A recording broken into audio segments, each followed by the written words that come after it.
So, what's it like to be an auctioneer? And we will explain what we're doing, guys, later on. But come on, straight into the world of auctioneers. What's it like to be an auctioneer? Auctioneer, it has to be one of the most fun jobs I've ever done. Why? I've only actually physically been the auctioneer for the last sort of 4.5 years. Before that, I worked in an auction team, and it was a buzz in the auction team. But to actually stand on the rostrum, it's very hard to explain the enjoyment you get out of it. There's so many emotions up there. It's one of the most nerve-wracking things I've ever done. Because I've got everybody watching me. I've got my clients in the front row watching me. I've got my bosses at the time watching me, all judging me, all have their expectations of me, all remembering what my predecessor was like, and am I as good as them? So lots of pressure on you. On your performance. On your performance. Well, the company is the performance. You've got your clients wanting to get the best price you can for them. So there's all those pressures on you, but the buzz you get from certainly selling the properties that you've got an emotional tie-in with, it's fantastic. You can't beat it.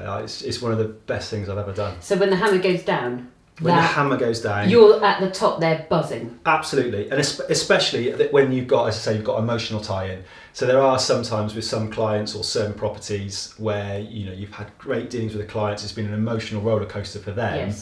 For it to finally be sold, and you just know what it means to them. So for some clients, doesn't really matter, it's sold, move on to the next one. So for them it's quite transactional. Definitely, a lot of clients it's transactional, a lot of clients it's just it's a number on a sheet, get it sold, move on to the next one. They're not even in the room, they're not on the auction, they'll hear about it tomorrow. Some clients, they've really, it's a property, it's their parents' property, or it's a property they've been struggling to sell for the past 8 or 9 months. It's making them ill, it's making them stressed, and they just want closure. And you just know after meeting them a few times, the relief that we going through them, that it's sold, we can move on, we can get back on with our lives. So it's actually about helping and serving your clients, and that gives you the buzz. Oh, massively, yeah. Definitely helping the clients is one of the biggest pluses, I think, of the job, is actually having satisfied clients. Yes, I want to sell everything. Yes, we're a business. We're here to make money, but actually having the satisfaction of selling a property, certainly especially ones that have been on the market for a while and other people have failed. It sounds daft to say that, where it's not happened, it's not worked, and they've come to me and I've managed to give them the advice, got the job done, it's sold, and they can move on with their lives. Grand. And that buzzes for you. How about when you get an amazing price for something? What's that like as an auctioneer? When it went in at that price, you're thinking it might go for this price, you know how many packs have been downloaded, and then the room's gone mental. What's that like? It's really hard. Again, it's quite hard to explain, because unless you're there to get an understanding of it. Now, when it goes for daft money, and every now and then it does, I stand there and go, "Oh, is it the same property I was looking at?" It really is. And but quite often when that happens, there's two people that they've bought into it, and they're buying it through passion rather than buying it for any financial purposes.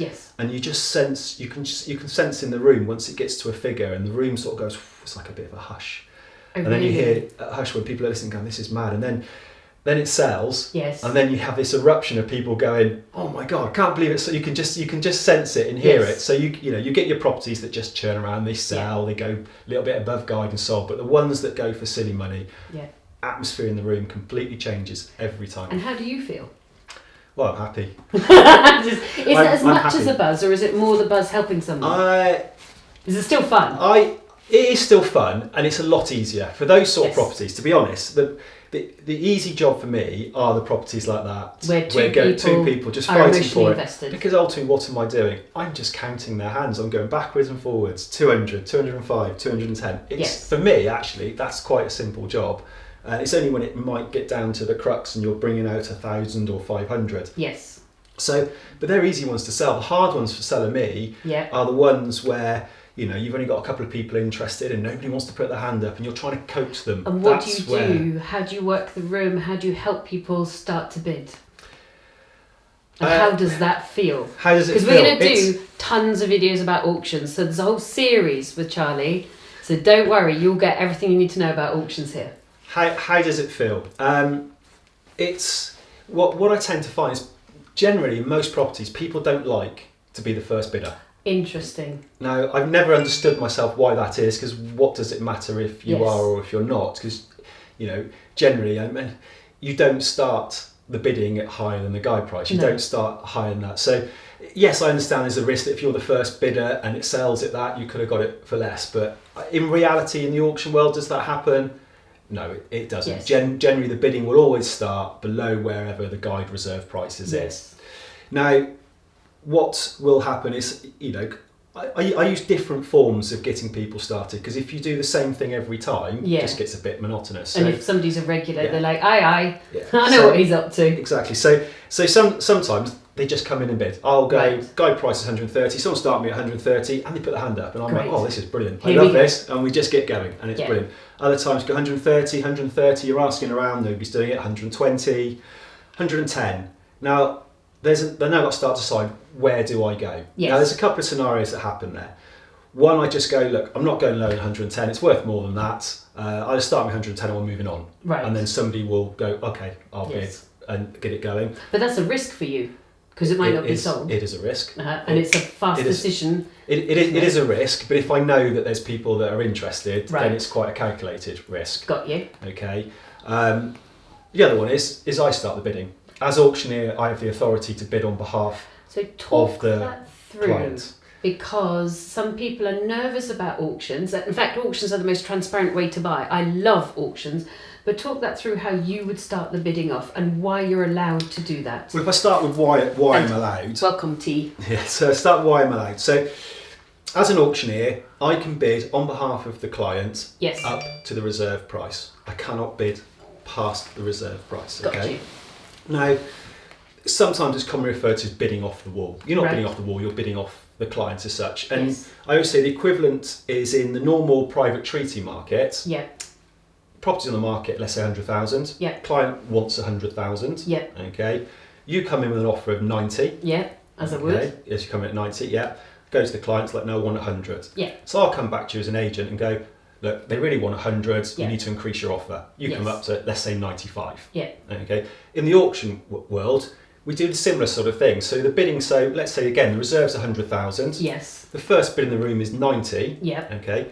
Nobody else is there is putting the hand up to bid. Yeah. Okay. But you, I don't know, but let's say you're prepared to go to 100. Yeah.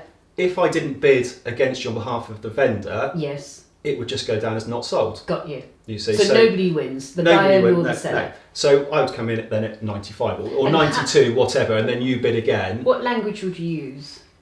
Because this is something I don't think many people understand, and I think it's really useful to be clear. Language doesn't change. Okay. Basically, as far as I'm bidding with you against the vendor sitting there, as if they're in the room and bidding. Got you. So be prepared. But what you will know is I don't bid past the reserve. So you're not allowed to. Not allowed to, and it's in no interest. And I don't want to be stuck with. No. I've suddenly bid 102 and you don't go again. Well, I'm going to have a very upset client going, well, hang on, it's gone past, it's sold. Yes. So you can use that to get people to at least the reserve price to get it sold for the vendor. And you as a buyer, you're still in full control of what you are bidding. Yes. If you don't want to go to the reserve price, well, you're not going to go to the reserve price. But if you're prepared to go to that reserve price, then you'll get it for the reserve price. So it does happen. It doesn't happen a lot. Majority of times, if you've got 2, 3, 4, 5 people interested. Yes. I don't need to do any bidding at all. Where it only really happens if you've only got one person interested. Yes. And then you bid against them, and then it's just bringing them up to the reserve, and they'll buy it on the reserve. And then lucky them. Yes. So auctions, a way to buy property, you'd recommend it? Definitely. So would I. Definitely. Hugely. It's especially if you want to put some fun in the whole property purchase. And you do realise that many people, particularly if they're first time buyers, are going to be and going to auction, are going to be super nervous, which is why we're doing the whole series. So watch all of these videos to demystify it all. It is probably one of the most nerve-wracking experiences. I've never physically bought at auction myself. I have bid on behalf of clients at auction, and even I find that nerve-wracking. How does that feel? Okay, even though you're an experienced auctioneer and a director of an auction company and estate agency, you're still nerve-wracked. Okay, so if you're feeling nervous, so does he, and he knows what he's doing inside out. Yeah. But I think one of my big problems, I start overthinking it. Because I know what's going on at the other side, I start thinking too much my side, and it's like, don't just go and bid, just let it be. But no, it is nerve-wracking, and you can see the nerves in the room. Yes. There is no doubt, and you can see when you've got bidders, you can see the ones that really are, they're shaking. They literally are shaking. But it's exhilarating, and once it's done, you know, you can just see the faces and sometimes relief, sometimes the exhilaration. The ones I always love is when you get like a bit of a fist pump afterwards. And you can see how it's just that whole expansive relief. But it's it's scary, but you are in control. Yes. You see it happening. Yes. And it happens. It's a done deal. Yes. It's done. That's the bit I like. Rather than this, you know, you can go and make an offer to an estate agent, and fingers crossed 3 months later, well, it's not 4 months later probably now, because it's getting longer and longer, you might exchange and complete. No, I like 28 days and it's done. It's 28 days, but you know your offer's made on the night, you've exchanged, you can move on with your life, so you know where you are. Yeah. And your auction house, for people to have a good look at your website, is? So auction house is Strakers Auctions. Yeah. We generally cover majority of Wiltshire, a bit of Bath, occasionally pop down into Bristol, etc. So, and the website is just the name, it's www.strakers.co.uk. And how do you spell Strakers?